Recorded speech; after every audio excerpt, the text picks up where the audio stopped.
ઘણા લોકો એમ માને છે કે રેન્ટલ પ્રોપર્ટીમાં ફક્ત રેન્ટ જ ઇન્કમ છે, પણ રિયાલિટી બહુ જ અલગ છે. ઓટાવામાં એક ઇન્વેસ્ટરે ટાઉન હાઉસ ખરીદ્યું અને દર મહિને રેન્ટલ ઇન્કમ લેવાનું સ્ટાર્ટ કર્યું. શરૂઆતમાં એને લાગતું હતું કે ફૂલ રેન્ટલ ઇન્કમ પર ટેક્સ પે કરવો પડશે, પણ હકીકત એ નથી. રેન્ટલ પ્રોપર્ટીમાં તમે ઘણા ઇમ્પોર્ટન્ટ એક્સપેન્સીસ લીગલી ડિડક્ટ કરી શકો છો, જેમ કે mortgage interest, insurance, property tax, maintenance and repairs and even utilities જો તમે પે કરતા હો તો. એટલું જ નહીં, પ્રોપર્ટીનું ડેપ્રિસિએશન પણ સમય સાથે તમારો ટેક્સ બર્ડન ઓછો કરી શકે છે.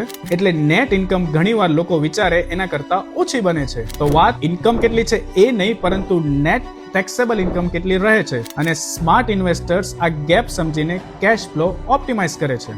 રિયલ એસ્ટેટમાં પૈસા ફક્ત રેન્ટથી નહીં, પરંતુ ટેક્સ સ્ટ્રેટેજીથી બને છે. એટલે જો તમે પણ રેન્ટલ પ્રોપર્ટી લો છો તો આ ડિડક્શન સમજવા ગેમ ચેન્જર છે. અને આવી જ real estate related important information માટે અમારા પેજને આજે જ ફોલો કરો.